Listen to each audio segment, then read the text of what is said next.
Hello friends, welcome. So let us start with the taxation system in India. Right? So what will be the coverage of this session?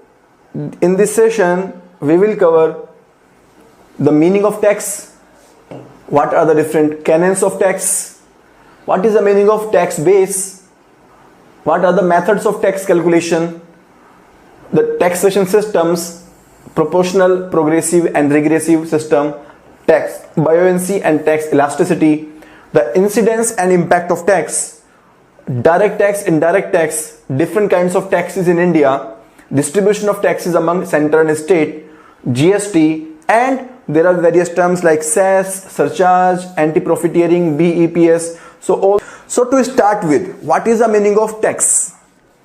Tax का मतलब क्या है?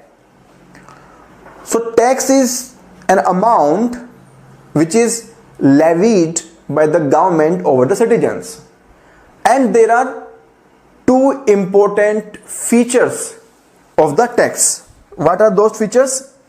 The important features of tax are, first of all, it is compulsory.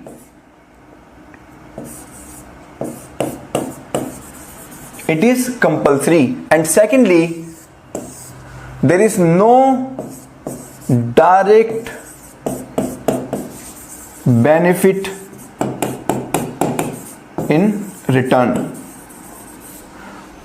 So the taxes are levied by the government, and once it is levied and the citizen fulfills the conditions of paying the taxes, the citizen is under an obligation, under a legal obligation to pay the taxes. So for example, if we talk about income tax, the income tax starts from the annual income of 2.5 lakh. If any individual is having the annual income of 2.5 lakh or more, then person is under obligation to pay the taxes.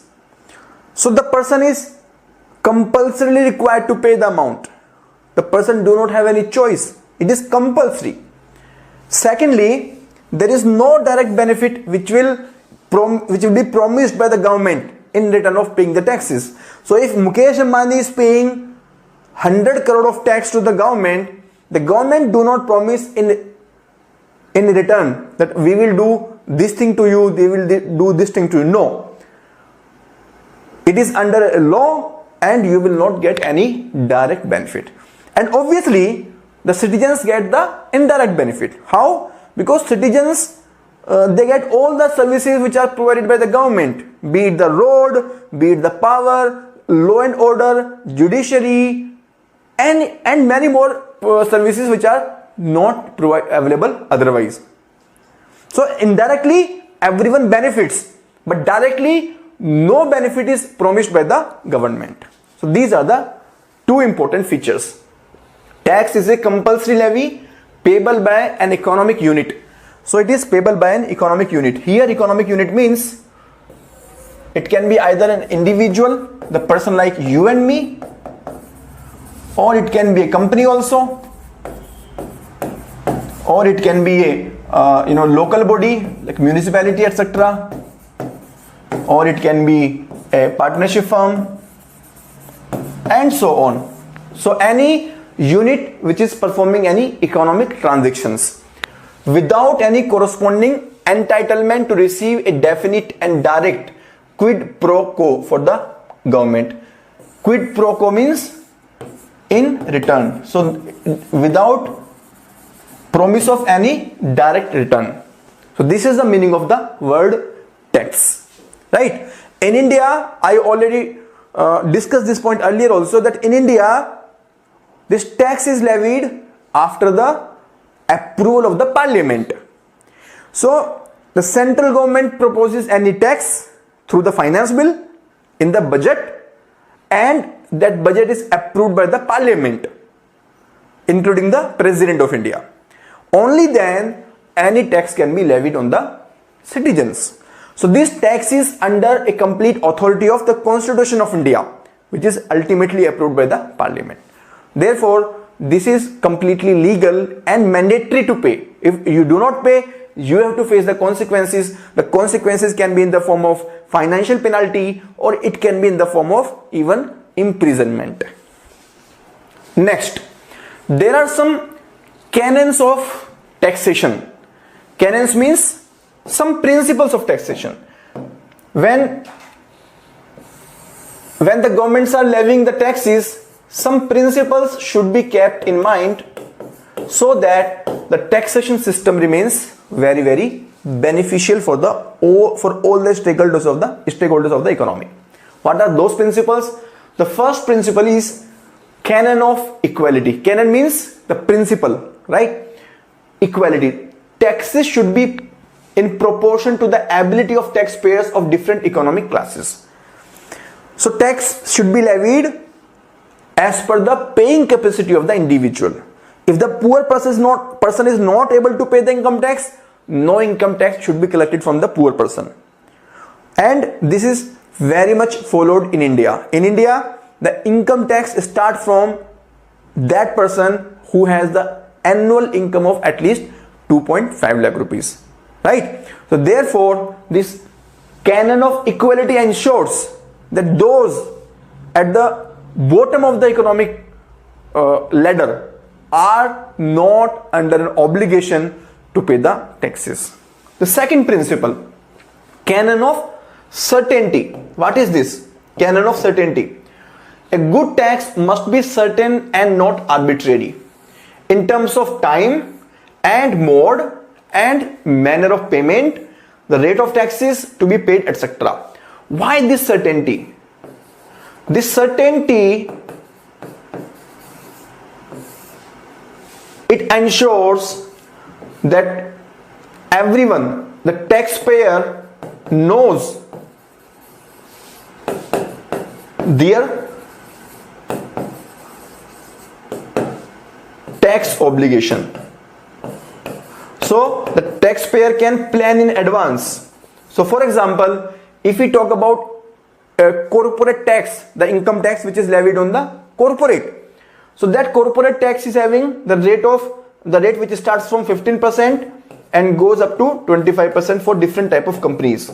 So this rate is definite from a particular class of company. The mode of payment is also clear. You can pay either through bank deposit, online, and in some cases the cash is also accepted. The rate of taxes are fixed, mode of payment is fixed, and timing of the taxes are fixed. That the person has to deposit income tax in the form of TDS every month and in the form of advance tax every quarterly, right? So the timing, mode of payment and rate of taxes are fixed. Therefore, any company, when it is planning its own business operations, when it is planning its financial statement, it already knows that if I am earning 100 rupees, I will pay 25 rupees to the government. So accordingly, it can take the decision whether to pursue the business or not. Whether in the long term, after paying the taxes, the company will be profitable or not. If yes, then only the company will take up the project.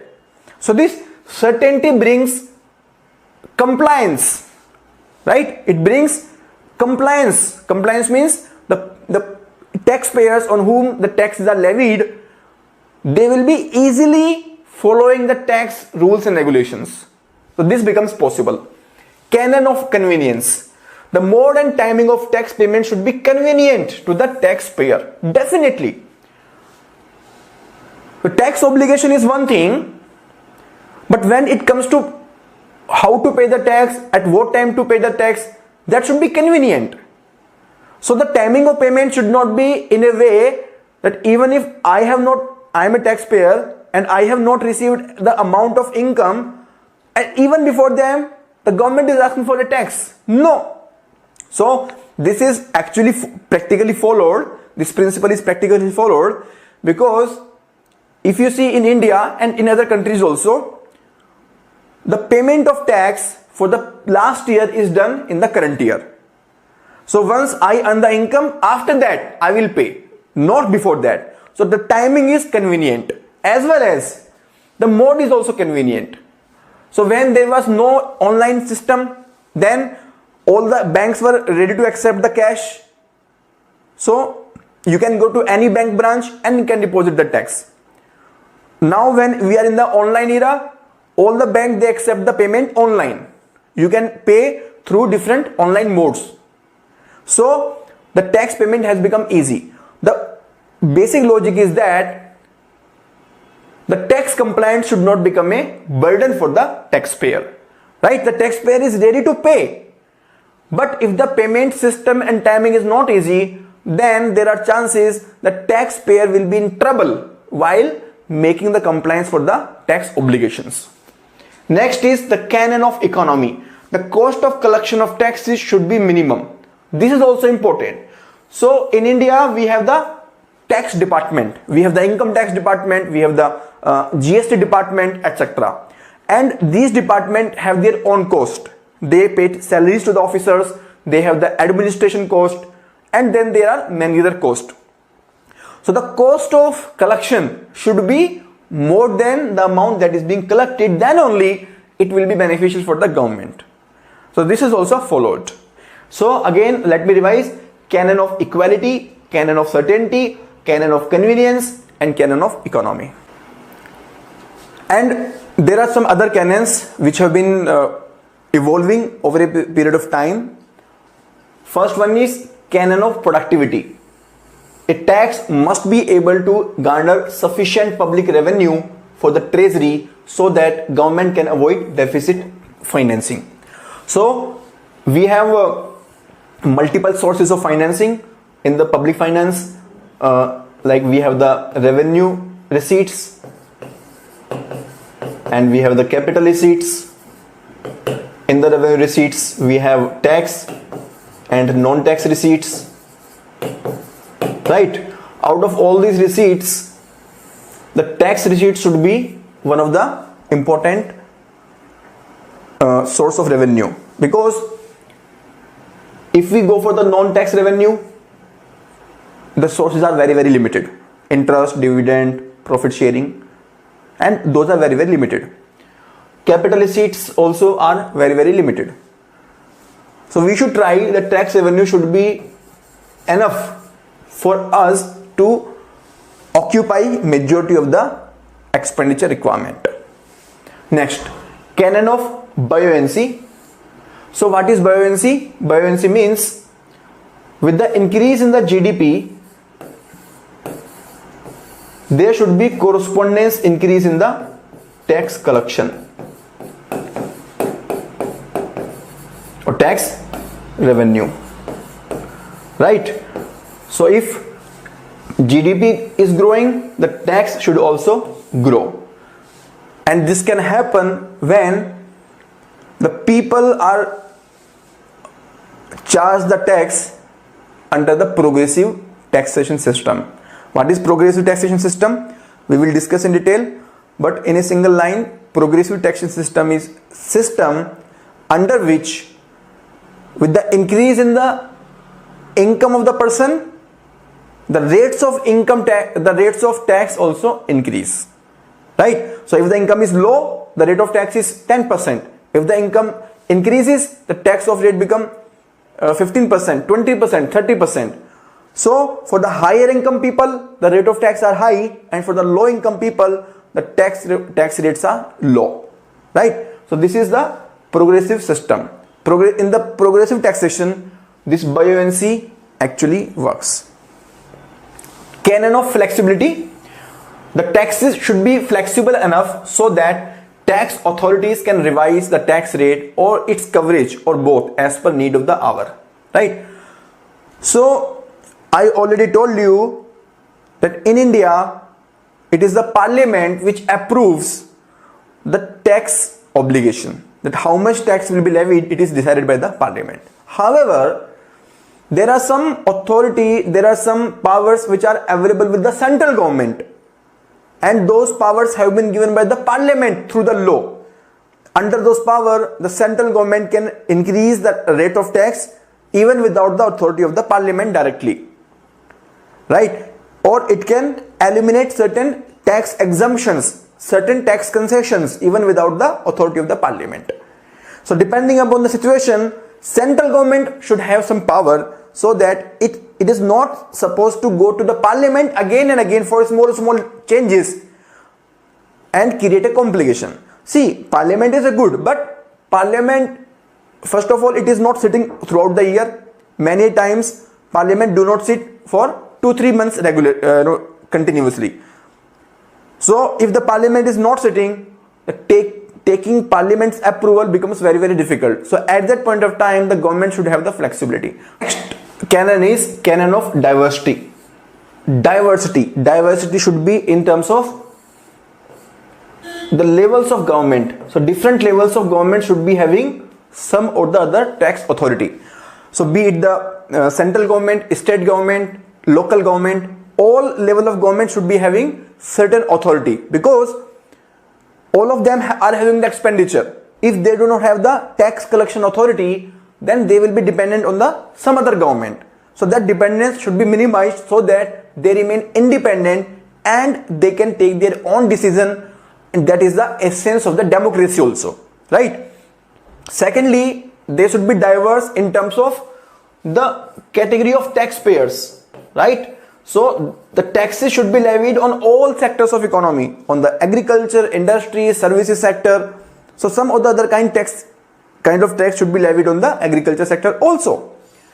The taxes should be levied on all kinds of goods and services, so that particular goods and services do not find favor. Although certain essential commodities like wheat, medicines, they should have less amount of taxation or no taxation at all, but it should be spread over a wide range of goods and services.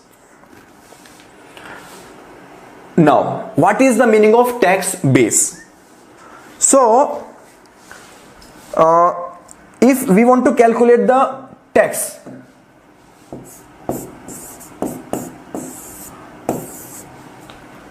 for calculation of any tax, we require some amount and we require the tax rate. So what will be the amount? This is decided with the help of tax base. So whether the tax will be levied on the income or it will be levied on the value of goods or services, or it will be levied on the property. So what is the base? What is the thing on which the tax amount, what is the item which will be taken as the tax amount? Is it the income of the person, or value of goods and services, or value of property, or what? So that is tax base. Now another item is tax rate. So how do we decide the tax rate?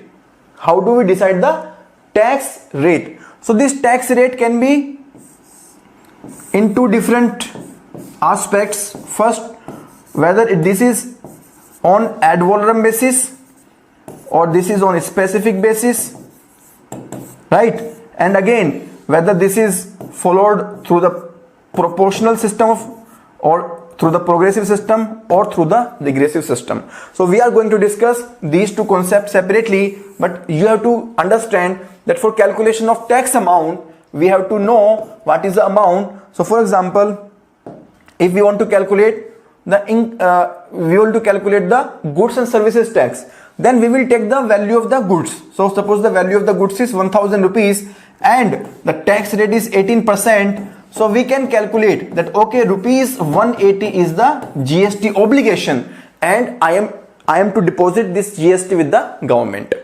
So this 1000 rupees is decided by the tax base, and this 18% is decided by whether this is ad valorem or specific, and again what will be the overall structure of the taxation system, which we will study after this session. So tax base, it is the income. It is the income or property or good or services that is subject to tax. The tax base might be a person's earning. In case of income tax. So if we are levying the income tax, it will be levied on the income. If we are levying the goods and services tax, then it is levied on the value of goods and services, right? So sale tax or GST, they are levied on the value of goods and services. If we are levying the property tax, it is levied on the value of property. If we are levying the corporate income tax, it is levied on the company's profit. So this is how we decide that which amount will be taken for the calculation of tax. So in the tax base, we can say the tax can be levied on the income and expenditure. For example, we have the personal income tax, we have the corporate income tax, goods and services tax, and we have the sales tax. It can be levied on the commodities, like we have the excise duty, custom duty, and GST, right? It can be levied on the property or property transactions like wealth tax, estate and succession duties, right? Each one of these items we will discuss at the end. Here just you understand that these can be different bases of deciding the tax base. Now, what is the difference between the ad valorem and the specific duty? So I told you that if we want to calculate the amount of tax, we need some tax base and we need the tax rate, right? Now this tax rate can be of two types, and those two types are, one is it can be either ad valorem or it can be specific. So in case of ad valorem, the tax rate is taken as a percentage of the value of tax base. So for example, the value of goods is 1000 rupees. On this 18% GST is levied. So this 18% reflect that we are levying the percentage rate of tax on the value of goods. So when tax is levied as a percentage of the value, the crucial aspect is it is levied as the percentage of the value of the goods regardless of the number of unit. We do not know that in this 1000 rupees how many units are there. Suppose this 1000 is basically about suppose say notebooks. So there are 10 notebooks of 100 rupees each. We are not calculating this 180 rupees based upon whether this quantity is 100 or this quantity is more than 100 or less than 100. If this does not matter, the quantity of goods does not matter. What matters is how much is the value, and upon that we levy the tax rate. However, in case of specific duty, the tax is levied on the flat rate per unit of the goods. So in this case, if this is a case of specific duty, suppose we say 10 units of notebook are sold at the rate of 100 rupees each. If we levy the specific duty, then specific duty can be like on each unit we will be levying 10 rupees of GST. So our calculation of the tax will be 10 into 10, 100 rupees. So it does not matter how much is the value of the notebook. This does not matter. What matters is how much is the quantity. So can we say that this ad valorem is levied on the value of the goods and services, and this specific duty is levied on the quantity of the goods and services. So this is very simple concept. Ad valorem means tax on the value, specific duty means tax on the quantity. Now coming to the classification of taxation system. So how do we decide that how much will be the tax rate? So that is decided by the different method. So first method is proportional taxation, second is progressive taxation, and third is regressive taxation. Let us understand each one of them. So, proportional taxation.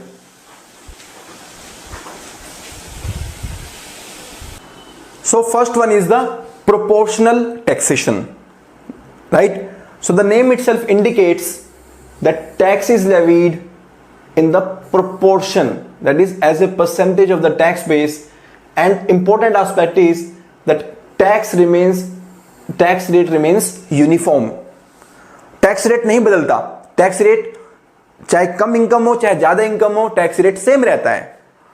So tax base remain same irrespective of the size of the tax base. तो example लेते हैं. Here the percentage of tax rate remains the same, but the absolute amount of tax increases with the increase in the size of tax base. तो tax rate तो same ही रहेगा. जैसे कि इस example के अंदर tax rate is 10% in both the cases, लेकिन जिस तरह से टैक्स बेस का साइज इंक्रीज किया, फॉर एग्जांपल अगर ये वैल्यू ऑफ गुड्स है, अगर वैल्यू ऑफ गुड्स 10,000 रुपीज है, उस पर हम टैक्स रेट 10% अप्लाई करते हैं, तो टैक्स का जो एब्सोल्यूट अमाउंट है वो 1000 हो गया. अगर ये वैल्यू बढ़ जाती है 1 लाख रुपीज हो जाती है, tax rate will remain 10%, the tax absolute tax amount will be 10,000 rupees. So absolute tax amount is increasing from 1000 to 10,000. Tax rate is same and tax base is increasing. So with the increase in the tax base, the tax amount is also increasing. The tax rate remains the same. This is the feature of proportional taxation system. Next is progressive taxation. Progressive taxation के अंदर क्या होता है? In the progressive taxation, the tax rate increase with the increase in the size of the tax base.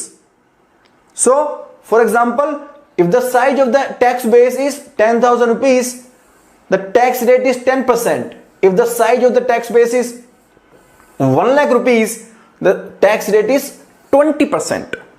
Normally, this is used for the income tax. So, if the income of the person is 10,000 rupees, the tax rate is 10%, so the income tax ka absolute amount will be 1,000 rupees.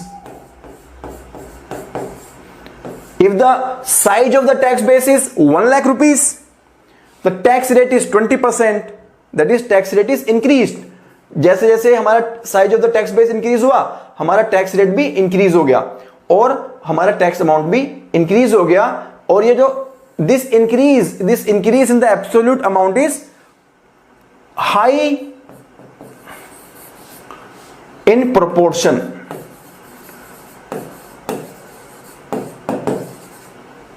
It is more than the proportional increase. So this kind of system is used in case of income tax, and it brings equality in the society. Why? When the income of person is 10,000 rupees, that means the person is in low income category. The person is earning very less amount. The tax obligation will be less. If the person is having high income, that means the person is in the high income category. The paying capacity of the person has increased, so the tax can also be increased with the increase in the tax rate. So this progressive taxation system puts more burden on the rich person and less burden on the poor person. This brings redistribution of the redistribution of the economic resources in the society. So the more tax is taken from the rich people, and that tax is distributed in the poor people in the form of food subsidy, fertilizer subsidy, and different kind of subsidies, right? So this progressive taxation actually ensures equality and fairness in the economy. It brings inclusiveness because it benefits the poor people. It differentiates between the rich and the poor people. If the tax rate increases with the increase in the size of the tax base, it is called progressive tax. Progressive taxation helps to ensure economic equality in the society. Here the percentage tax rate as well as the absolute amount, right? So here you can see tax rate is also increasing from 10% to 20%, and absolute amount is also increasing from 10,000 to 20,000. It increases with the increase in the size of the tax base. So everything, tax base, rate and amount, all the three will increase, and this is called progressive. Why this is called progressive? Because this brings equality in the society. That is why this is called progressive. Opposite of progressive is regressive. In case of regressive, with the increase in the tax base, the tax rate increases. So this is completely opposite to the progressive taxation. So you can see over here, when the size of the tax base is increasing from 10,000 to 1 lakh rupees, the tax rate is actually declining from 10% to 5%, and the tax amount is increasing but less than proportional. So the change in the absolute tax amount is less than proportional. Why this is called regressive system? This is called regressive because it puts adverse impact upon the poor people, because poor people are also supposed to pay the same rate of tax as the other person.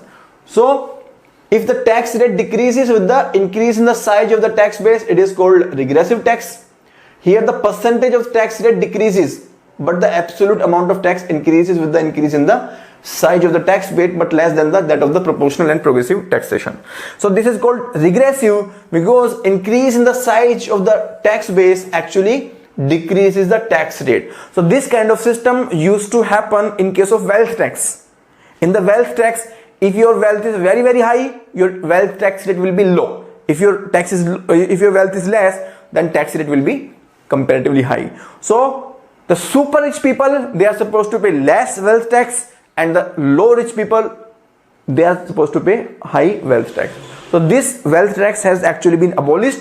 So now in India we do not have the regressive taxation system, but still the goods and services tax, that is considered to be somewhat regressive. Why? Because in case of goods and services tax, all the people are supposed to pay the tax at the same rate. So for example, if on a mobile phone the rate of tax is 18%, so whether it is the Mr. Ambani who is the buyer of the mobile or some rickshaw wala, both the person will be supposed to pay 18% only. So this 18% remains same for the rich person and for the poor person. So the tax burden remains the same for both the person. It does not differentiate between the rich people and the poor people. So poor people end up paying more tax as compared to their income, and rich person, they end up paying less tax as compared to their income. So that is why this is called regressive taxation system. Now coming to the concept of effects of tax. So effects of tax, that means if government introduces some kind of tax, so either some new tax is levied or there is some change in the tax rate or tax base. In these two cases, how is the response of the society in general? This is called tax effect. So let us say for example, goods and services tax which was introduced. So goods and services was a new tax which was introduced on 1st of July 2017. As a response to this, there are many items on which the tax was introduced for the first time, right? And there were many items on which tax was abolished for the first time, and earlier there was a tax. So for example, tax on the wheat, tax on the raw wheat, that was abolished. So what is the impact of that abolishment? The impact is that there will be free flow of wheat from one part of the country to the another part of the country. Before the GST, the different states used to levy different rate of tax on the wheat. Now there is no tax, so the buying and selling of wheat can happen throughout India. The people can buy and sell based upon the price which is being offered by the farmer, rather than upon the tax rate which is being levied by the state government, right? So that is the response. So the wheat has become much more market based. The rates of wheat are much more closer to the market reality. So this kind of study of the effect is called tax effect. When a tax is imposed and collected, it elicits certain responses from taxpayer which have influence on working hours, savings, investment, etc. Such responses and their results are called effects. For example, if heavy tax is imposed on spending, people will save more to avoid tax burden. So this is another example. Now, tax elasticity. Tax elasticity means with the change in the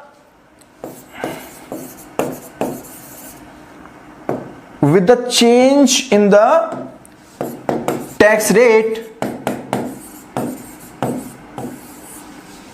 how much is the change in the tax revenue, right? So for example, recently the government changed, in fact government reduced the corporate income tax rates for few category of companies.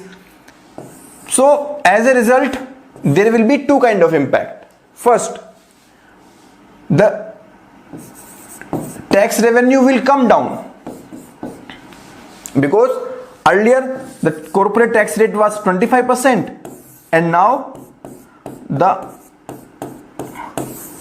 tax rate is 15%. So revenue will come down because of the decrease in the tax rate. But some revenue can increase. Why that? Because of increase in the tax base. For example, in this case only, if corporate income tax is reduced from 25% to 15%, more foreign company will come to India because the rate of income tax is less. If more companies come to India, they will also start paying income tax to the government. So earlier they were not part of the tax base, now they are part of the tax base. So the tax base has increased with the decrease in the tax rate, right? So the impact of the change in the tax rate can be upon the total revenue in two different ways. So the study of this pattern is done so that the government can plan its resources, it can make its policies accordingly. So this tax elasticity helps the government in planning its own policies for the economy, for the foreign investment, taxation and other matters. A similar looking concept is tax elasticity, similar looking to the tax effect. It refers to changes in the tax revenue in response to changes in the tax rate. For example, how tax revenue changes if the government reduces corporate income tax from the 20% to the 25% indicates the tax elasticity. Now there is one more concept along with the tax elasticity. The concept is tax buoyancy. So what is tax buoyancy? So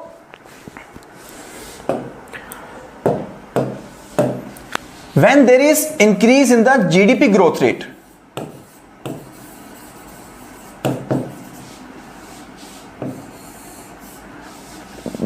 this increase in the GDP growth rate will mean that tax base has increased. It is very natural. So if earlier the total income of the country was 100 rupees and now the total income of the country is 120 rupees. So earlier the tax was levied on 100 rupees, now the tax is levied on the 120 rupees. So definitely the value on which the tax will be paid is increasing. Very natural, right? I hope the concept is clear till now. Now, with increase in the GDP growth rate, what is the impact on the tax revenue collection? So, if GDP is growing by 10%, whether tax revenue is increasing by 5% or 10% or 15%. If it is increasing by 10%, that means that there is a tax buoyancy of 1. If it is increasing by 5%, that means tax buoyancy is 0.5. If it is increasing by 15%, then this is 1.5. Normally, for any country, tax buoyancy of at least 1 is desirable. So tax buoyancy should be at least 1. That means with the increase in the growth rate, that is increase in the national income, there should be corresponding increase in the tax revenue collection. So if there is corresponding increase, that will reflect that tax system is efficient because it is able to collect more amount from the same people in case the income of the people increases, right? So this indicates efficiency of the tax department and tax structure also. This indicates how much compliant people are. This indicates how much relevant the system is, whether the system is proportional or progressive or regressive. So tax buoyancy, it refers to responsiveness of tax revenue growth to change in the GDP. How do we calculate? Tax buoyancy is calculated by this formula. It is equal to proportionate change in the tax revenue, that is percentage change. So for example, the percentage change is 10% divided by proportionate change in the GDP. Suppose this is also 10%. So tax buoyancy will be 1. Tax buoyancy will be percentage change in tax revenue divided by percentage change in GDP, and this is 1. So normally tax buoyancy up to 1 is considered to be okay. This tax buoyancy can be either automatic. Automatic means the government did not do anything. The growth rate increased and tax increased. Very simple, right? That is tax buoyancy. Or it can be because of some changes introduced by the government, which are called discretionary changes. So these changes can be either change in the tax rate, or maybe the government has covered more number of people in the tax system. So change in the tax will lead to change in the tax revenue, and change in the coverage means bringing new group of economic unit into the or leaving existing group, right? So this increase or change in the tax revenue can also happen either through change in the tax base or through change in the tax rate. So as compared to tax elasticity, this tax buoyancy is in response to the change in GDP, and tax elasticity is in response to the change in tax rate. So this is the major difference. Here tax elasticity helps in forecasting the tax revenue and deciding the policy accordingly. The tax buoyancy it helps assessing the efficiency of the government's overall tax system, right? So this is the difference between the tax buoyancy and tax elasticity. Now there are two concepts. One is the impact of tax and another is the incidence of tax. So this is impact of tax and this is incidence of tax. So we take fees from you, right? So we are an institute and you are a student. So we take the fees from you, for example 10,000 rupees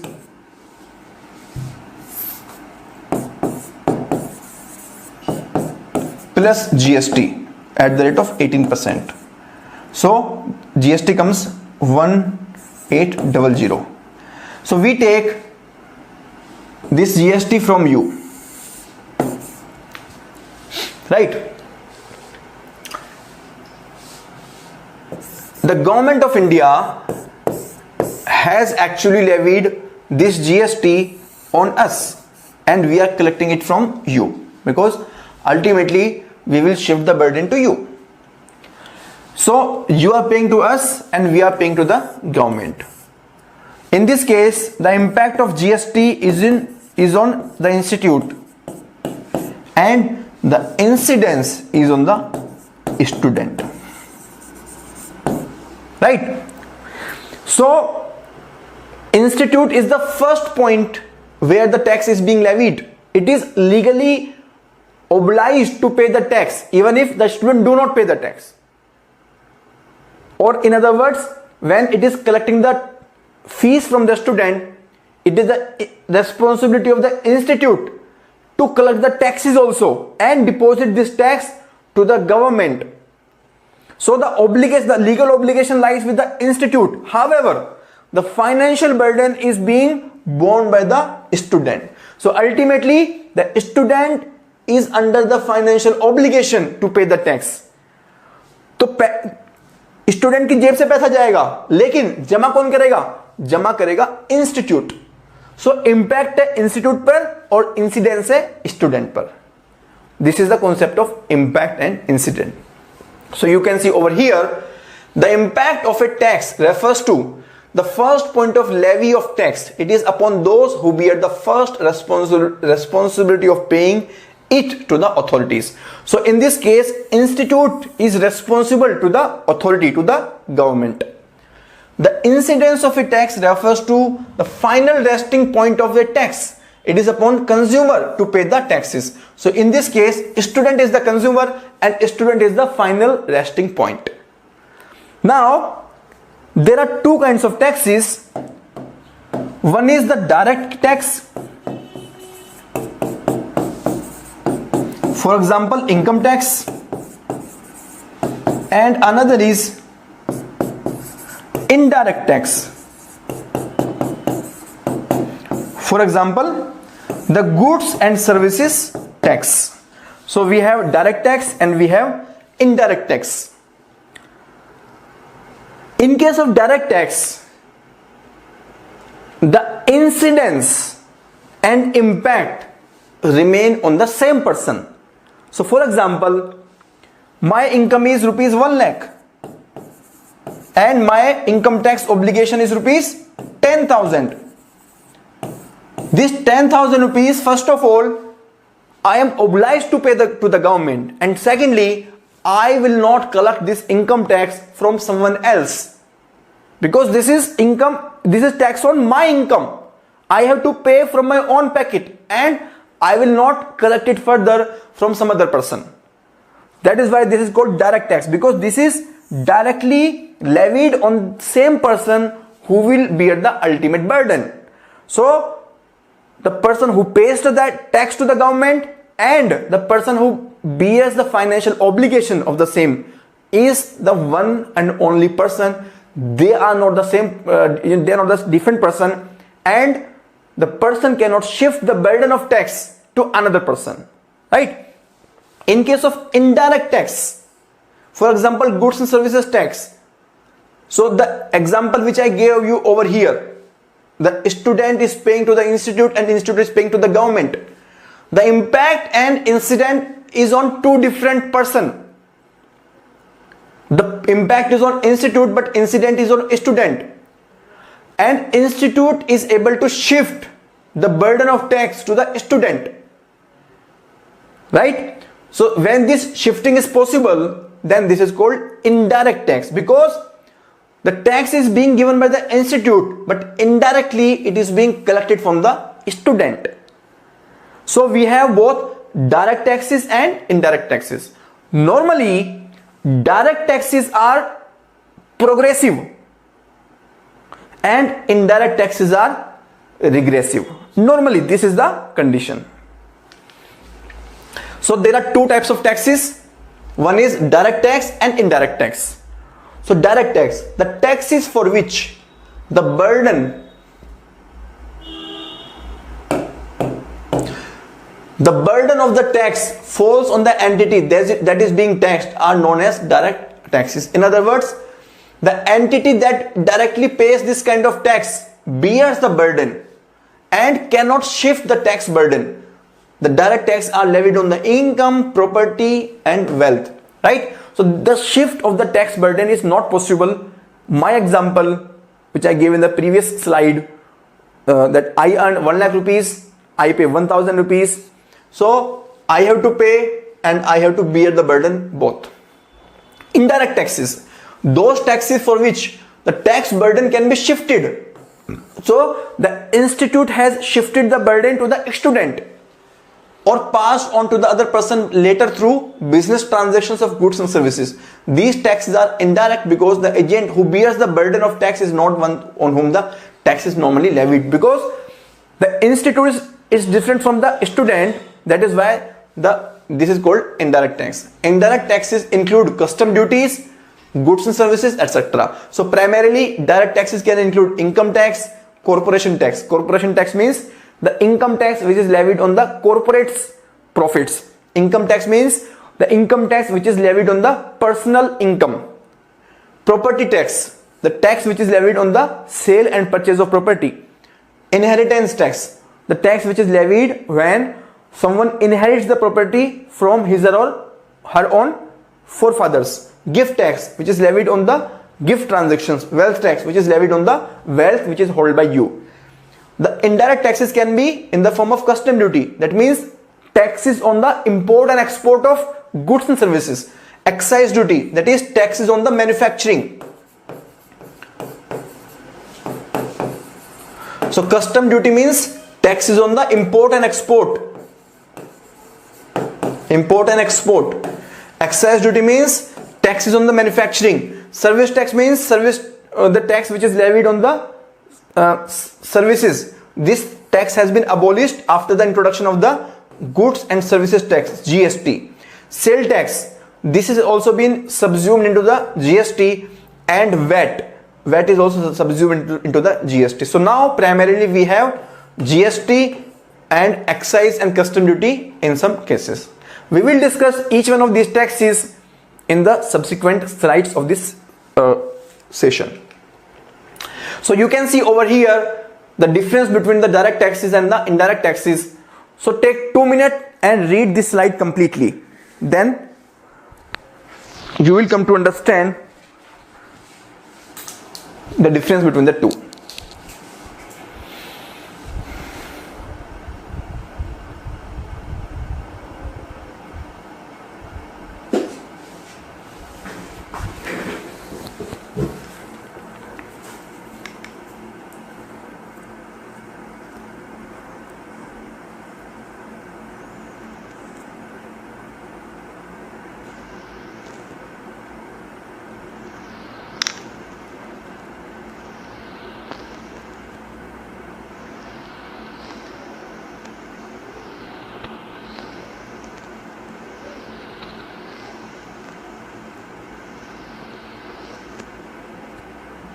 So I hope the concept is clear.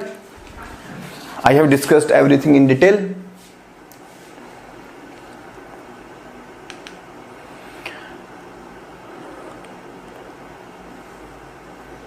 Now let us discuss the different taxes and income tax. The name itself says personal income tax, right? So normally personal income tax, normally we hear the term income tax or personal income tax, right? So income tax is the very, it is the overall term, and inside the income tax we have personal income tax and corporate income tax, right? So personal income tax is a category of the income tax, and corporate tax is also a category of the income tax only. This corporate tax is also called corporation tax. So many a times you will read corporation tax, that is also part of the income tax only. Coming back, income tax, it is tax on the personal income of individuals, Hindu undivided families and partnership firm, etc. So this is on the income and this is the direct tax. So all these are the direct taxes. In India, it is levied through the Income Tax Act 1861. So that tax law is more than 160 years old. And now we are talking about bringing a new law, that is Direct Tax Code 2010. So since 2010, we have been trying to bring a new law, but that law has not yet been brought. Corporate tax, it is levied on the company's profit. There is no separate tax called corporate tax. It is also income tax, but the contribution of tax from corporate to the income tax is large. So if we see these corporations, the corporations pay huge amount of tax because they also earn huge profit. Normally, if we see the budget figures every year, in the budget, the corporate and the income tax both are given. Corporate tax are little bit higher than the personal income tax. Then third is capital gain tax. So what is capital gain tax? So this capital gain tax happens when there is sale of some property, right? This property can be in the form of building, real estate, gold. It can be in the form of share of a company, bonds of a company, government bonds, etc. So how do we calculate capital gain? Suppose we are selling a house. The sale value of house is 1 crore, that is 100 lakh rupees. And we purchased this house originally at 20 lakh rupees. So this 80 lakh rupees is the capital gain. This is the capital gain, and on this 80 lakh rupees we will be levying the income tax, because this is the income of the person. This 80 lakh is the income on the sale of property. So we will be levying the income tax, suppose at the rate of 20%. So income tax on the sale of property comes 16 lakh rupees. So such kind of income tax which is levied on the sale of property, this is called capital gain tax. So this is part of the income tax only. This is part of the personal income tax or corporate income tax. If the property is being sold by the corporation, then this is part of the corporate tax. If the property is being sold by the individual, then this is part of the personal income tax. So this is already a part of either one of these two. Why this is called capital gain? Capital basically means property. Gain means the profit, and tax means income tax. So capital means asset, gain means sale पर जो हमें profit हुआ है, और tax mean जो हमने profit. This is also part of the income tax only. Basically here,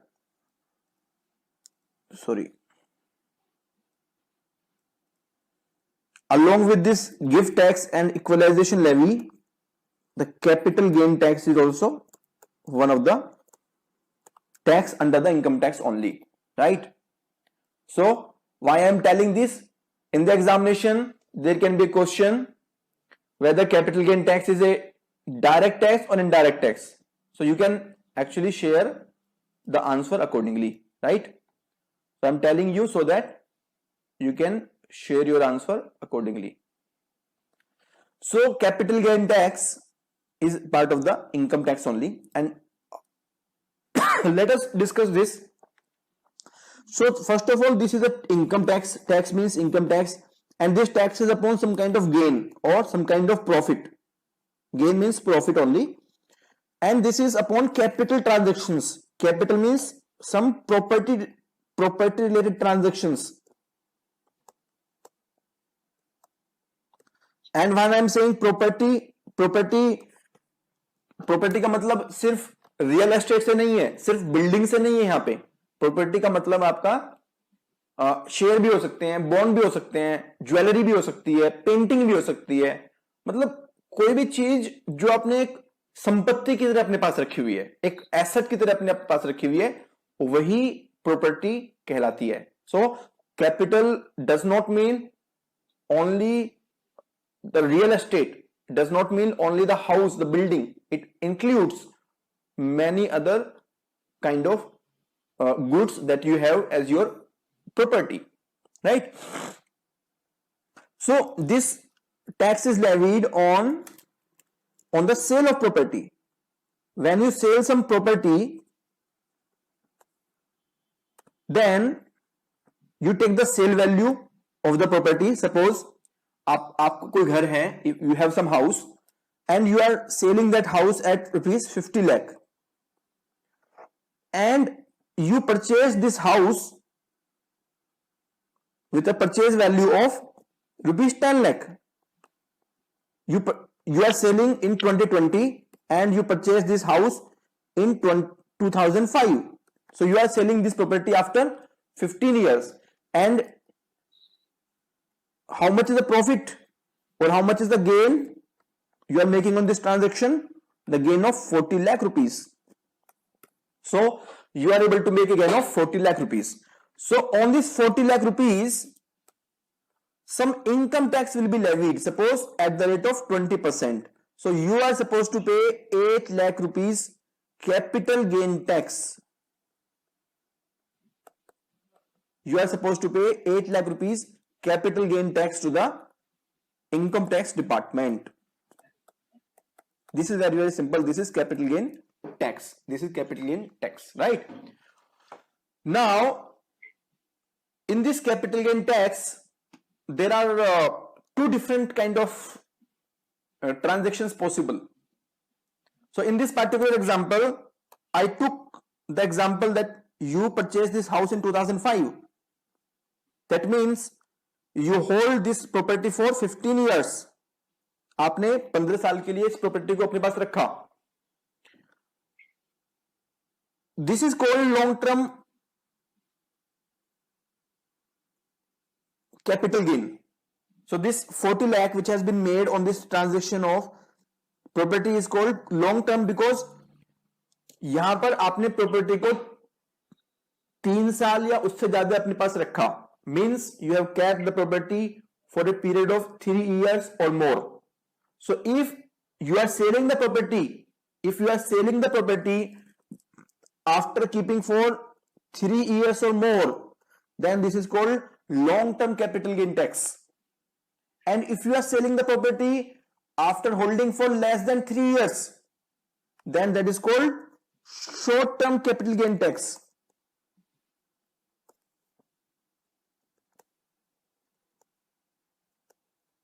Right? So in simple words, period of holding of property, if this period of holding is up to 3 years, then this is short term capital gain. If this period is more than 3 years, then this is long term capital gain. Very, very simple, right? However, in certain cases, this period of 3 years is replaced by 1 year. So in case of shares, if the period of holding is up to 1 year, then this is short term, and if this is more than 1 year, then this is long term, right? So in some cases up to 3 years, in some cases up to 1 year. Two different cases are possible, and accordingly we can decide whether the tax is long term or short term, right? So these two different kind of taxes are possible. Now you can ask a question, sir, why are you discussing so much about this tax? We are not a chartered accountant student. Still, why are you discussing so much about this tax? Just because you are a CA, you are discussing? No, my friend. I'm not discussing just because I am a CA. I don't want to show my CA knowledge. Don't worry. Why I am discussing? Because in the budget of the budget which was presented last year, in that budget, the finance minister announced something about tax, something about the long-term capital gain tax, right? So they announced something about the long-term capital gain tax. That particular announcement we will discuss separately, but you need to understand that this has been a current affair issue.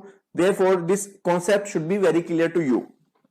In the mains of 2019, already they have asked this question. Already they have asked the question on this, right? So let us see capital gain tax. It is a tax on gain in capital. If you sell property, share, bond, and precious material, etc., and earn profit on it within predefined time frame, you are supposed to pay capital gain tax. So I'm giving you 2 minutes. Just read this entire box for your more clear understanding.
So anyone having any doubt as of now?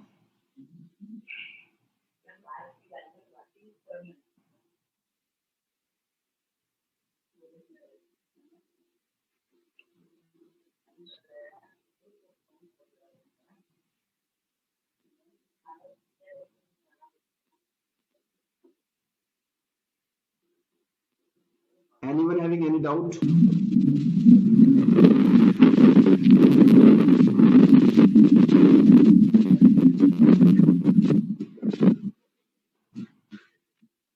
Okay, great.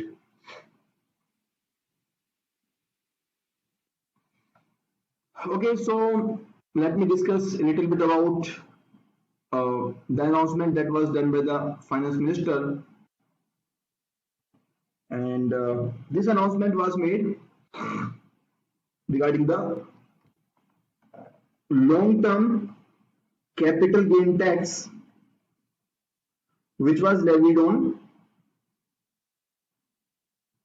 equity shares, listed equity shares.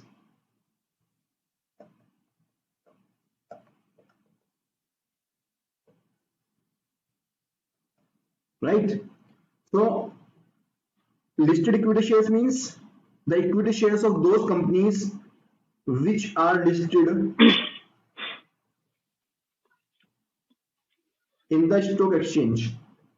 और listing का मतलब होता है कि इनके जो shares हैं वो shares can be traded, means anyone can buy and sell the shares of these companies in the stock market, right? So this is the meaning of listing. तो जिन कंपनीज के शेयर्स लिस्टेड हैं, अगर आप उन companies के shares को cell करते हो, राइट, तो वो कैपिटल गेन होता है, राइट। और इस केस में जो पीरियड होता है वो 1 ईयर का पीरियड होता है for deciding whether this is long term और शॉर्ट टर्म, राइट। तो before 1st of April 2018, before 1st of April 2018, the long term capital gain tax on these equity shares, on the listed equity shares was exempt. Exempt का मतलब होता है they were tax free, 0% tax, ठीक है। लेकिन 1st of April 2018 से this is no longer exempt. So now the tax is paid at the rate of 10%. अब 10% tax आपको पे करना होगा अगर आप long term capital gain earn करते हैं लिस्टेड इक्विटी शेयर्स पर। तो this is the meaning of this particular announcement, right? तो पहले क्यों एग्जाम था? Because earlier the government wanted that more and more people should invest into the share market. Therefore they kept this transaction tax free, कि आप कितने भी share खरीदो, कितने भी शेयर सेल करो, आप पे कोई टैक्स नहीं लगने वाला। लेकिन इस अनाउंसमेंट में जो 1st of April को अनाउंसमेंट हुई, इसमें गवर्नमेंट ने बोला कि अब आपको 10% टैक्स देना होगा, क्योंकि ऑलरेडी जो शेयर मार्केट है वो काफी बूम पर थी और गवर्नमेंट को कॉन्फिडेंस है कि जिन लोगों को बेनिफिट मिलना था वो मिल चुका है, अभी हमें इस बेनिफिट को आगे देने की जरूरत नहीं है। तो 1st of April 2018 से ये टैक्स लगना शुरू हो गया। So this was the updation on this particular concept. That is why this concept became important.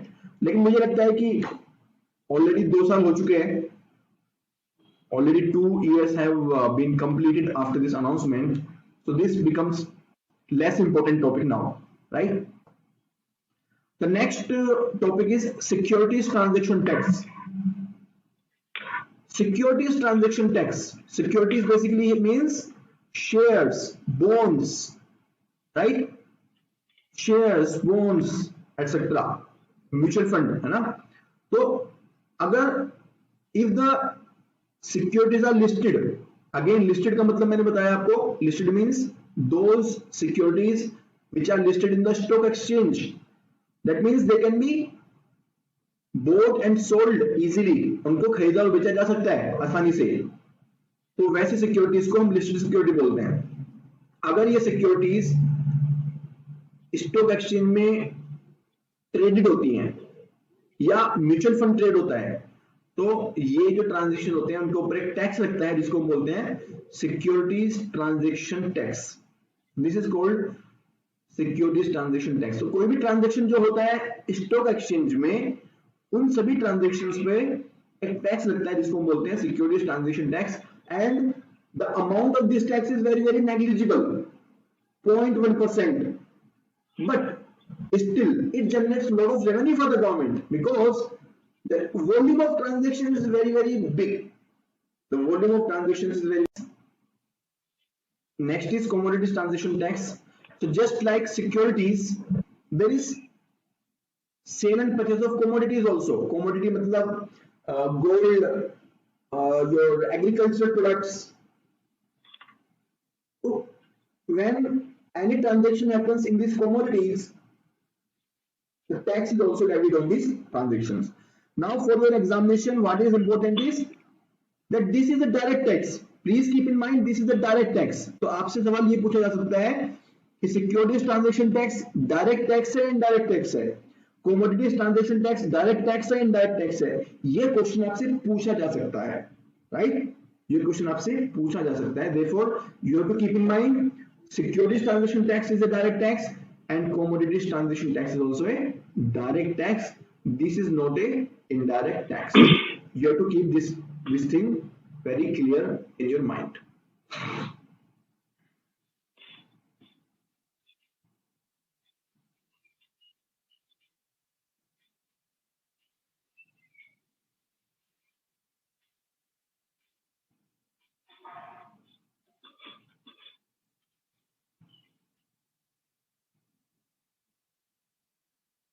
Now, next tax is minimum alternate tax. Minimum alternate tax क्या होता है? इसके बारे में मैं आपको इंटरेस्टिंग स्टोरी सुनाऊंगा, आपको काफी मजा आएगा। और ऑलरेडी क्वेश्चन आ चुका है यूपीएससी में मिनिमम ऑल्टरनेट टैक्स पे, so this becomes a very important question also.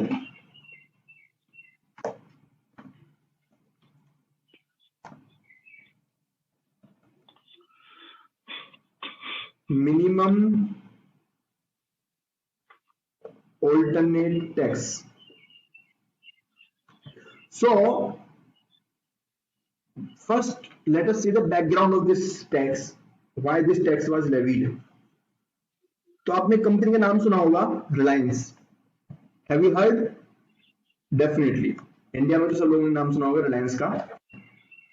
So in around 1995, around 25 years ago from now, the government had lot of tax exemptions for the corporate sector. बहुत सारी tax exemptions थी। Tax exemption मतलब काफी सारे tax concessions थे, ठीक है। लेकिन ये जो टैक्स कंसेशन थे इनकी कुछ टर्म्स एंड कंडीशन थी। There were some terms and condition to avail these concessions, right? And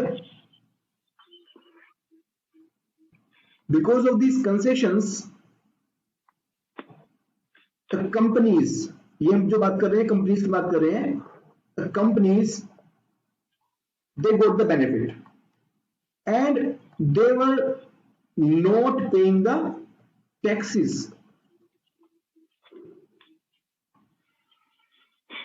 for a long period of time. Many companies, I'm not saying all the companies, but many companies were not paying taxes for a long period of time. Long period of time, sorry, tax in the minute, long period of time. बहुत सारी companies हो taxes नहीं पे कर रही थी।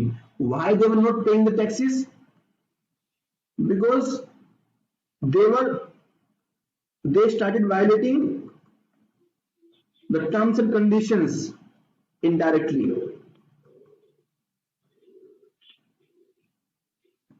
So they started manipulating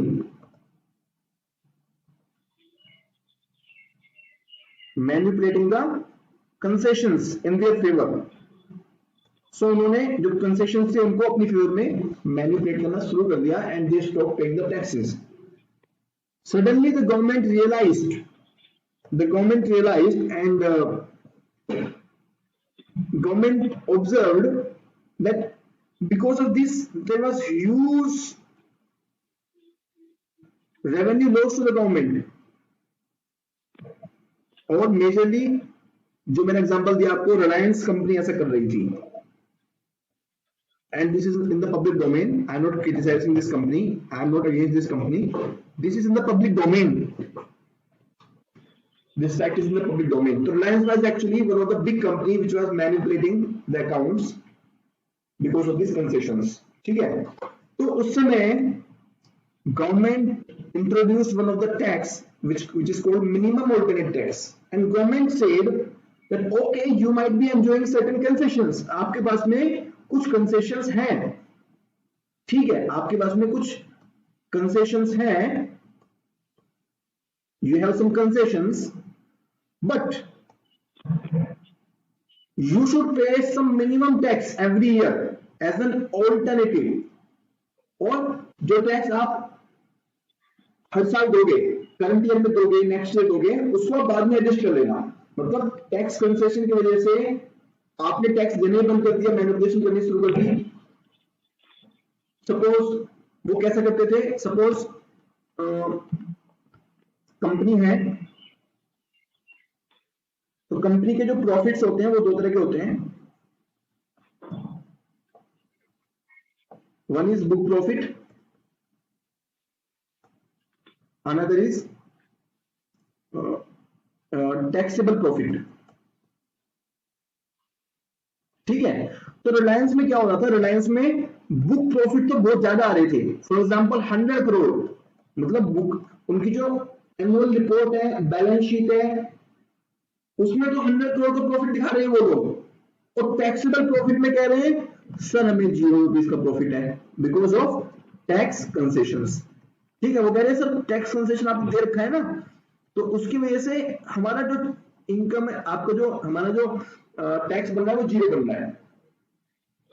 अब क्योंकि वो बुक प्रॉफिट दिखा रहे हैं, इसका मतलब वो डिविडेंड भी डिस्ट्रीब्यूट कर रहे हैं. डिविडेंड मतलब, dividend means the share of profit which is being distributed to the owners of company. So Ambani is taking the amount to his home, but he is not paying to the government. So government said that now you are not supposed to pay the tax on taxable profit. You should pay some amount of tax on your book profit of 100 crore. आप अगर अपने घर लेके जाते हो पैसे को dividend की फॉर्म में, तो हमें भी कुछ पैसे देते हुए जाओ. हमें भी गरीबों का ध्यान रखना है, हमें भी इंफ्रास्ट्रक्चर क्रिएट करना है, हमें भी स्कूल चलाने हैं. So government levied the minimum alternate tax.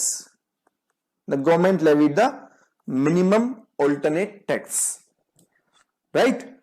So this minimum alternate tax is levied on the book profit, but it is adjusted later on. Later on, जब taxable profit आपके 0 से बढ़ेंगे, उस समय हम आपको ये टैक्स जो आपने अभी पे किया है इसको बाद में एडजस्ट करा देंगे.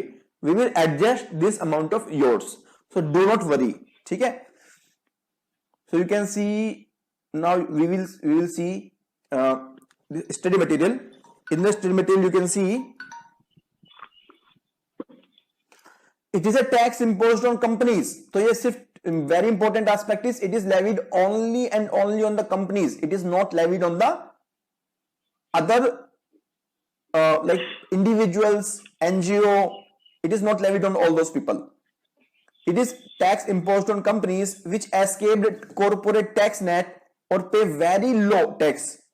तो या तो उन्होंने कॉर्पोरेट टैक्स से बच गए वो, या उन्होंने बहुत कम पैसा दिया.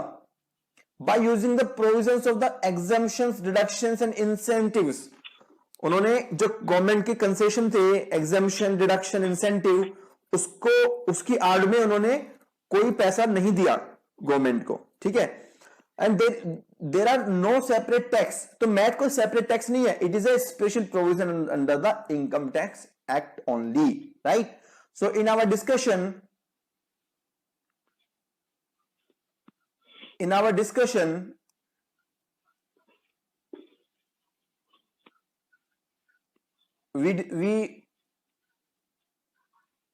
I told you the components of this income tax. One is gift tax, equalization levy, capital gain tax. So can we add minimum alternate tax also over here? Yes, we can add. Minimum alternate tax can be added. Capital gains tax we have discussed. Gift tax we are going to discuss, and equalization levy we will also discuss. So why I am telling you again and again, why I am coming again and again back to this slide, because you need to be crystal clear that all of these taxes are part of the income tax. In the examination, the question will ask whether equalization levy is part of the income tax, whether capital gain tax is part of the income tax, whether minimum alternate tax is part of the income tax, like that. So they will ask the statement like that only. In case of equalization levy, the question was already asked in 2018, and one of the statement was whether this is part of the income tax or not. Income tax or not.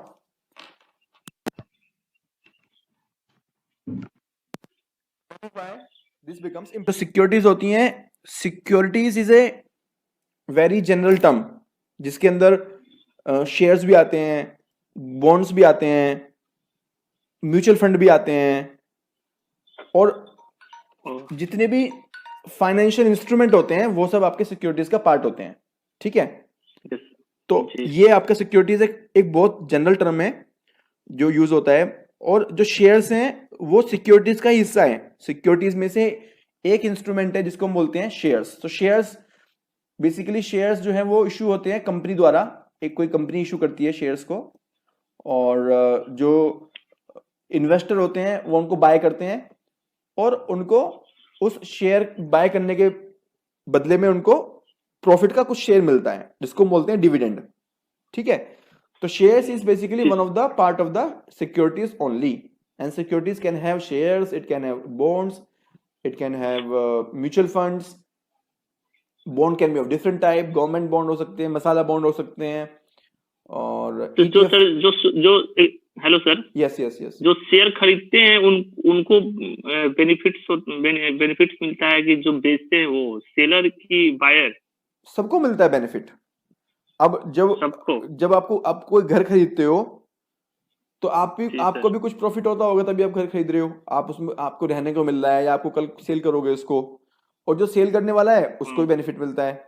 लेकिन जो shares होते हैं, जिसके हाथ में वो share होते हैं, जिस समय वो शेयर होते हैं, उसको कंपनी का प्रॉफिट अगर उस समय आता है तो उसको मिलता है जिसके हाथ में वो शेयर होते हैं। सपोज आज आपके पास में कोई शेयर है तो आपको प्रॉफिट मिलेगा उसका, कंपनी का। आपने वो मुझे सेल कर दिया, परसों कंपनी डिस्ट्रीब्यूट कर रही है, आज आपने मुझे सेल कर दिया तो परसों मेरे हाथ में शेयर है तो मुझे उसका प्रॉफिट मिलेगा। ठीक है, ठीक है सर, ओके सर, या गिव मी अ सेकंड।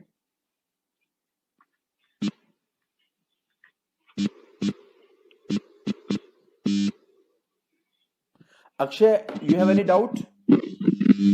हाँ सर, ये minimum alternative tax public companies में भी होता है क्या?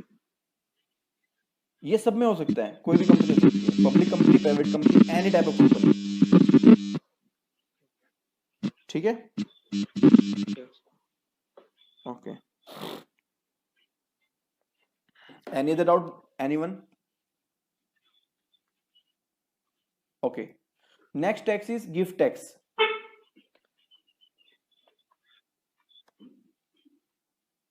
I will request to mute yourself and unmute only when you ask a doubt.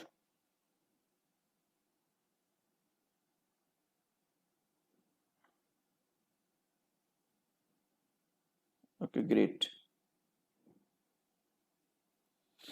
Gift tax, तो गिफ्ट टैक्स नाम से पता चल रहा है, gift is basically whenever you offer something to any other person without expecting something in return, है ना? So that is gift. So the tax which is levied on this gift transactions, that is called gift tax. So if you receive gift from someone, it is clubbed with your income. अगर आपको कोई gift मिलता है तो वो आपकी income का part बन जाता है और आपको उस पर टैक्स देना होता है।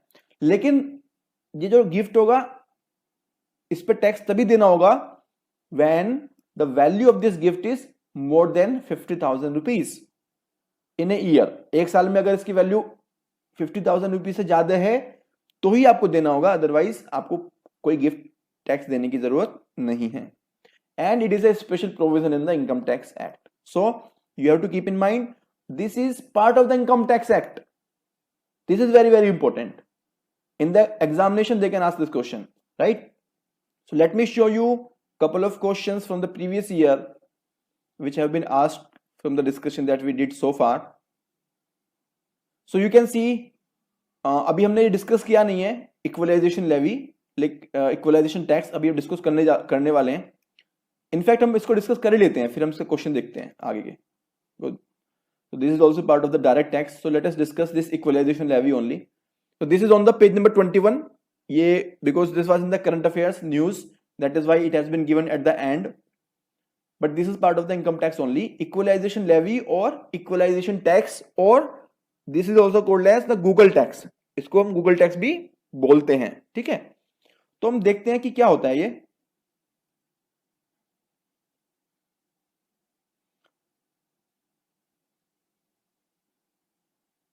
So let us see what is this Google tax or equalization tax.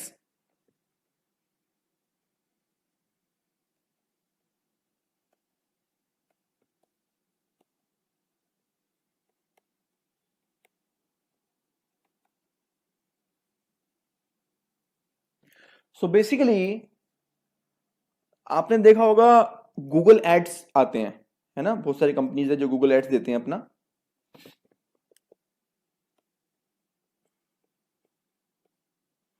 अब गूगल एड्स जो होते हैं ये गूगल देती है अपने प्लेटफॉर्म पे। सपोज हमारा इंस्टीट्यूट है राइट टू बी आईएएस, हम लोग अपने कोर्सेज को गूगल एड्स के थ्रू प्रमोट करना चाहते हैं, गूगल एड के थ्रू प्रमोट करना चाहते हैं, तो हम लोग क्या करेंगे, गूगल के पास जाएंगे और उनको रिक्वेस्ट करेंगे कि आप हमें गूगल एड दीजिए। Now this Google is a company which is registered outside India, ये इंडिया के बाहर रजिस्टर्ड है और ये किसी टैक्स हेवन में रजिस्टर्ड है। टैक्स हेवन का मतलब क्या होता है? Tax haven means any country where the rate of tax is very very low or not and not or rate of tax is low and the country do not provide information about its data to the other countries, so there is secrecy also, है ना। तो tax haven के दो आपके important feature होते हैं, अभी हम इसको अलग से पढ़ेंगे। टैक्स हेवन के दो इंपॉर्टेंट फीचर्स होते हैं, first very low rate of tax and secondly complete secrecy। ठीक है, तो अगर रेट ऑफ टैक्स लो है और कंप्लीट सीक्रेसी है तो this is called tax haven. Can you give me the name of tax havens? Do you know which are the tax havens in the world? Anyone?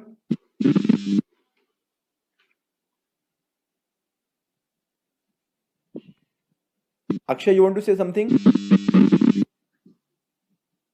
Panama है शायद। Panama, yes.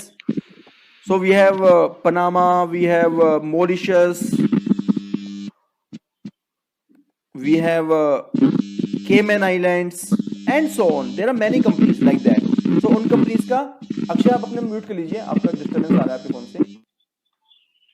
So ये जो companies है, ये जो countries हैं, उनका जो मेजर सोर्स ऑफ इनकम है वो इस टैक्स से ही है, जो भी टैक्स लेवी करती हैं। And many companies they will go to tax havens and register so that they are not suppose to pay the tax.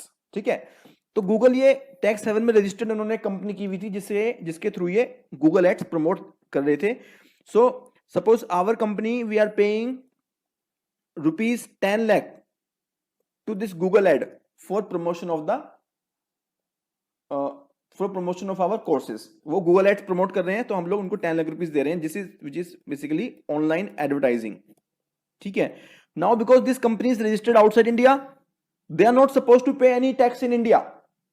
उनको इंडिया में कोई टैक्स देने की जरूरत नहीं है, because as per the DTAA, DTAA क्या होता है? Double tax avoidance agreement. ये भी हम डिस्कस करेंगे, we will discuss this thing separately, but as of now just understand कि under the double tax avoidance agreement there is a treaty between the different countries that if a company is registered in suppose Panama, then it will not be paying taxes in India for the income it is earning in Panama, right? So the Google company says कि ये जो 10 lakh rupees है ये मैं Panama में earn कर रही हूँ because I am located in Panama, I am receiving this money in Panama, so I am not supposed to pay the tax. But if similar company is established in India, suppose there is a company called Infosys. Infosys also provides this online advertising, right? Although Infosys is in the software development, but I am giving just for the sake of understanding that this is there is an Indian company, right? So there is an Indian company which is also promoting the online advertisement. This Indian company, if receiving the 10 lakh rupees, it will pay the income tax to the government, right? But this Google company will not pay the income tax. So Google company, it can actually reduce the cost of its product for Indian right to buy IAS, because it is not supposed to pay the taxes, right? So in a way, this non-payment of tax by Google company is hurting the Indian company, because Indian company को tax देना पड़ेगा on the same transaction. The Google company is not supposed to pay the taxes, right? So to avoid this discrimination, to eliminate this anomaly, the government introduced equalization levy, right? So let us see. Equalization levy was introduced in 2016 with the intention of taxing the digital transactions. Very, very important. It is applicable only and only in case of the digital transactions, that is the income accruing to the foreign e-commerce companies from India. Example is Google. It is aimed at taxing business to business transactions. Business to business means in India we have right to BIS, and in Panama we have Google company.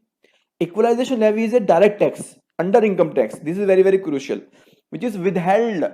So this is withheld. Withheld means the Indian company will deduct this amount from the payment. So when Indian company is making this payment of 10 lakh rupees, when right to BIS is making this payment of 10 lakh rupees, it will deduct 6% amount from this 10 lakh, and this 6% amount will be deposited with the government of India, right? So this is called withholding tax. Withholding tax. So equalization levy is a direct tax under Income Tax Act, which is withheld at the time of payment by the service recipient. So in this example, service recipient is right to BIS. So right to BIS has withheld, and it will pay to the government, right? The two conditions to be met to be liable to equalization. So there are two conditions. First, the payment should be made to non-resident service provider, है ना? तो payment किसको हो रही है? Non resident को. Non resident कौन है? गूगल को. Google is the non resident, right, service provider. Now what is the meaning of non resident and what is the meaning of resident? Anyone? I have already discussed this point many times in my lectures. Anyone want to say anything? I just want to check your awareness about this citizen, like non-resident and resident concept. Very recently I discussed this in the external sector. Before that I discussed in the national income.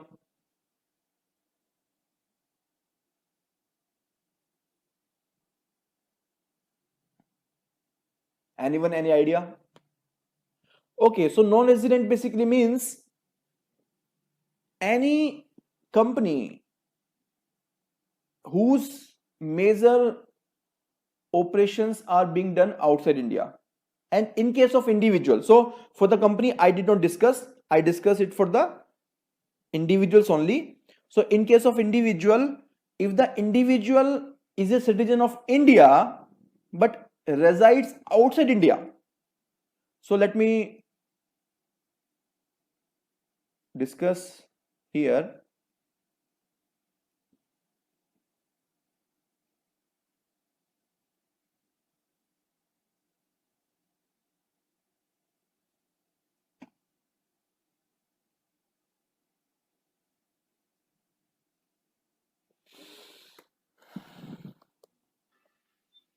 So suppose Mr. A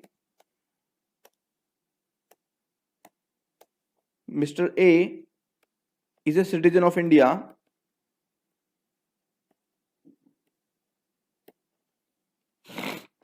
He goes to USA for some job, and he resides in USA for more than 182 days,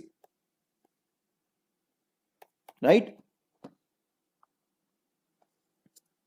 So if a citizen of India resides outside India for employment purpose, for any other, there are 2-3 more purposes, then such person is called non-resident, right? So this is in case of individual, right? So the person is citizen but working outside India. In case of company, if the registered office is outside India, then that company is called non-resident company, right? So in our example, Google is a non-resident company because the company is registered outside India, that is in the Panama. But let me tell you, I do not know in which country this Google is registered. I'm giving you an example, just an example. So don't verify this whether Google is located in Panama or not, right? So don't go to that dimension. I'm just giving you an example, not the exact point. The payment should be done to the non-resident service provider. Annual payment made to one service provider exceeds 1 lakh in one financial year. This is also important कि जब आपकी payment 1 lakh से ज्यादा होगी हम तभी equalisation levy लगाएंगे आपको. तो हमारे एग्जांपल में राइट टू बाईएस ने 10 लाख से ज्यादा की पेमेंट की है. अगर ये पेमेंट 50,000 रुपीज की होती तो कोई टैक्स नहीं होता. ठीक है. नाउ किस सर्विस पे लगेगा ये? Which services will be covered? Online advertisement, for example Google ads, any provision for digital advertising space और facility, right? Currently, the applicable rate tax is 6% of the gross consideration to be paid. So, in our example, 10 lakh rupees per 6%. You can see this concept of tax haven right now. Tax haven means generally an offshore country. Offshore matlab which is located outside India, that offers foreign individuals and businesses little or no tax liability in a politically and economically static environment, right? So main चीज क्या है? There is no tax liability, and another is that it does not share, or it share very limited information with the foreign tax authority, right? So two important aspects of tax haven. One is very low or no tax liability, and second, very limited or no information sharing. These are the two important aspects of the tax haven. The tax haven do not typically require residency or business presence for individuals and businesses to benefit from their tax policies. तो tax haven के लिए आपको जरूरी नहीं है कि आप वहां पे जाके रहो. अगर आप इंडियन हो, आप अपनी कंपनी एक टैक्स हेवन में रजिस्टर करा सकते हो. ठीक है. तो जरूरी नहीं है कि आपको वहां पे जाकर रहना ही पड़ेगा, है ना? अब कौन कौन सी कंट्रीज हैं? तो there are lot of examples. You can see list of tax haven countries: Andorra, Bahamas, Belize, Bermuda, British. तो आप देख सकते हो वो सब कंपनी, ये सब कंट्रीज हैं जो नॉर्मली जिनका मैन्युफैक्चरिंग कोई खास नहीं है. Most of the countries are earning the income from two sources. One is the tourism and another is this being a tax haven. So mostly ये उसी तरह के कंट्रीज हैं. You can see all these countries are basically not the prominent manufacturing or service providing companies, so their income is primarily coming from tax haven and from tourism only, right? आपको इन countries का नाम याद रखने की जरूरत नहीं है. You do not need to remember the name of these countries. You just need to understand that okay, these are some of the countries. Important countries इसमें मॉरिशस है. You will hear the name of Mauritius. Hong Kong भी इसमें आता है आपका. Panama आता है आपका, राइट? केमन आइलैंड्स आपका आता है. ये इंपॉर्टेंट कंट्रीज हैं. ब्रिटिश विजन आइलैंड्स हैं, ये आपका इंपॉर्टेंट कंट्रीज है. बाकी सब इतने इंपॉर्टेंट नहीं है. Now coming to the question that we are going to discuss. Yes, so now you read this question, question number 1. So I am giving you 1 minute. Take 1 minute and solve this question.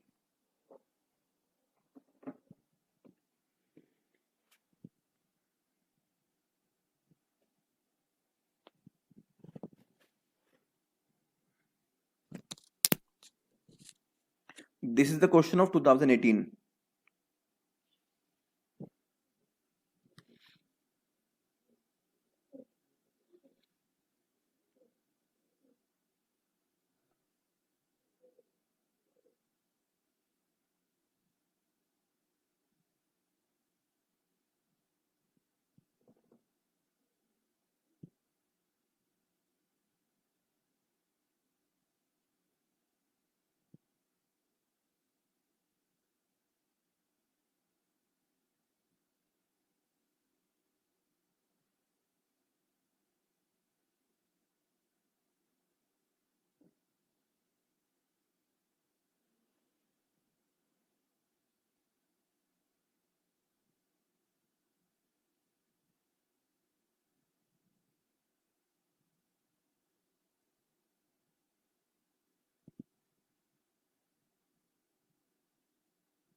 Okay, so who would like to give the answer to this question?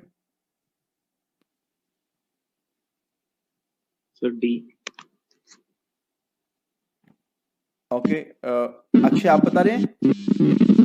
Yes. Okay, Manish?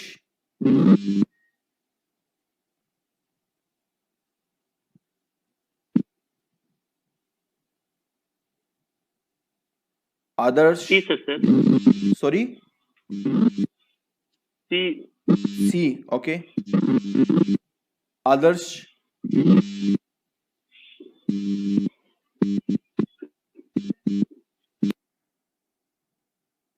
Adarsh, you want to answer this question?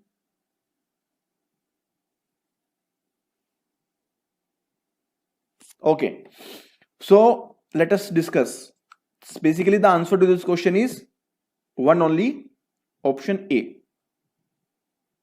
So, with reference to India's decision to levy an equalization tax of 6% on online advertisement services offered by non-resident entities, which of the following statements is or are correct?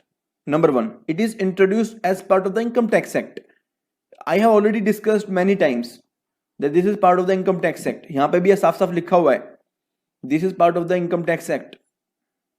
So, equalization levy is a direct tax under the Income Tax Act. This is very, very clear, right? So, this statement is correct. Statement number two, non-resident entities that offer advertisement services in India can claim tax credit in their home country under the double taxation avoidance agreement. There is no such kind of provision. I did not discuss anything like that in any newspaper, in any magazine, in anywhere you will not find this. So this is completely a fake statement. And in the exam you will find such kind of a statement. So if you already know that you have not read anything like that, don't doubt yourself. Don't doubt कि sir ये है कि नहीं है. So this is not one of the feature of equalization tax, right? तो पहली बात तो समझते हैं. First let us understand कि इसका मतलब क्या है. What is the meaning of this statement? So non-resident entities that offer advertisement services in India can claim tax credit in their home country. मतलब हम ये कहना चाह रहे हैं, this statement want to say कि जो राइट टू बी IAS ने 60,000 rupees, okay let me 60,000 rupees जो राइट टू बी IAS ने गूगल कंपनी से काटे, ये जो 6% पैसा जो गूगल कंपनी से काटे पेमेंट से, इसका गूगल कंपनी को उसकी कंट्री में बेनिफिट मिलेगा. तो ऐसा कोई प्रोविजन नहीं है. I did not discuss anything like that. So don't confuse yourself, don't doubt yourself. Friends, prelims examination को सोल्व करना कोई मुश्किल काम नहीं है. Only one thing is there that stop doubting yourself. Don't doubt yourself. अगर आपने कोई चीज अच्छे से पढ़ी है, ये चीज तो मैंने आपको अभी पढ़ाई है, just now I discuss this concept, still both of you made this mistake. Both of you made this mistake. So I'm not Budget so आना. sorry. 2016. Akshay, you want to say something? Sir ये finance act में introduce हुआ ना first equalisation levy. हाँ. Okay, see, Finance Act जो है ना, what is Finance Act? Finance Act is basically The distortion, sir. Sorry? Something distortion in voice. तो देखो फाइनेंस एक्ट में इंट्रोड्यूस हुआ था. देखो जो बजट बनता है ना, कोई भी जो बजट बनता है, उस बजट में फाइनेंस एक्ट के नाम से ही सारे प्रोविजन लाए जाते हैं. चाहे वो इनकम टैक्स का हो, चाहे वो GST का हो, उसका एक कॉमन टर्म होता है जिसको हम बोलते हैं फाइनेंस एक्ट. तो बजट जो इंट्रोड्यूस होता है उसमें आपके दो बिल होते हैं, एक होता है फाइनेंस बिल और एक होता है अप्रोप्रिएशन बिल. ये चीज मैंने डिस्कस की है. अगर आप सेशन देखोगे मेरा बजट वाला, ऑलरेडी आपके डैशबोर्ड पे मिल जाएगा आपको. तो वहां पे मैंने आपको बताया कि जो बजट इंट्रोड्यूस होता है उसमें दो तरह के प्रपोजल होते हैं। एक होता है फाइनेंस बिल, जिसमें सारे टैक्स वाले प्रपोजल होते हैं, इनकम टैक्स का प्रपोजल है, जीएसटी का प्रपोजल है, कस्टम का प्रपोजल है, जितने भी टैक्स के प्रपोजल है वो फाइनेंस एक्ट के थ्रू इंट्रोड्यूस होंगे। लेकिन अल्टीमेटली किस एक्ट के अंदर वो जाकर के मतलब किस एक्ट का पार्ट बनेंगे, so that is also there. तो मैंने ऑलरेडी आपको बताया, अभी अभी डिस्कस किया, मैंने बताया कि इनकम टैक्स एक्ट में है, जो यहाँ पे मैंने खुद स्टडी मटेरियल में दिया हुआ है, आपको कंफ्यूजन ना हो, साफ साफ मैंने इसलिए लिखा ही हुआ है ये चीज। you don't need to be confused that this is under the income tax act, direct, it is a direct tax under income tax act, I clearly said this. So finance act का part तो ये already है, no doubt, लेकिन finance act तो just एक तरीका है to introduce in the budget, ultimately it is part of the income tax act only, right? So my friend, do not do not doubt yourself. If you are reading something, trust that. Anyways, it is a matter of practice only, nothing wrong. So okay, so answer is option A, one only, right? Next question, let us discuss.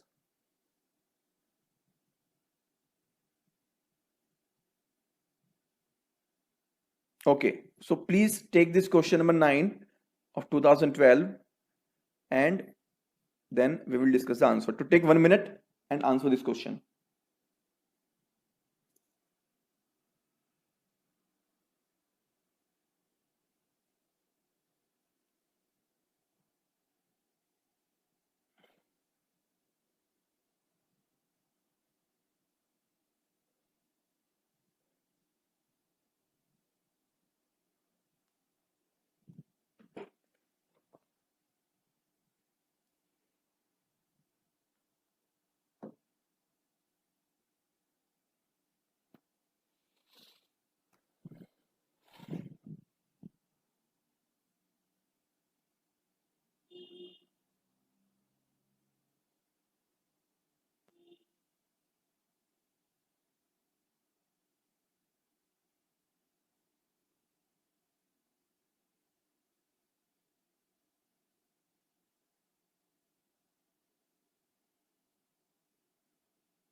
Okay, so who want to give the answer?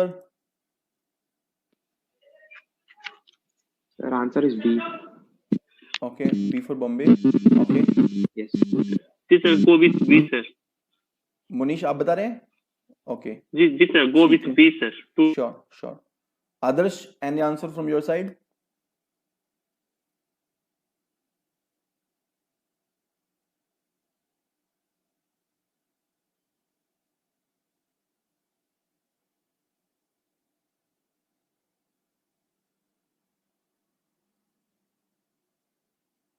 Okay, so answer is B only. Let us discuss statement 1. When there is increase in the sales of a product, so increase in sale of product has nothing to do with capital gain, because capital gain तो कब होगा? जब cell होगा actually, और जब increase in the value होगा, है ना, गेन होगा, कोई प्रॉफिट होगा, है ना, सेल में इंक्रीज होने से कुछ नहीं होगा, सेल तो हो रही है लेकिन अगर वैल्यू नहीं बढ़ रही है तो कैसे होगा, है ना। So statement 1 is wrong. Statement 2, when there is natural increase in the value, very very important, अगर वैल्यू इंक्रीज हो गई है तो कैपिटल गेन हो सकता है, बिल्कुल हो सकता है। Number 3, when you purchase a painting and there is growth in its the value, तो वैल्यू में ग्रोथ हो रहा है। कि दोनों के अंदर की पॉइंट क्या है, what are the key point, the key points are that there is increase in the value, there is growth in the value, these are the 2 key points, right? So select the correct answer using the codes given below. Answer is option B, statement 2 and 3 only, right? So you can see 2 questions we have solved.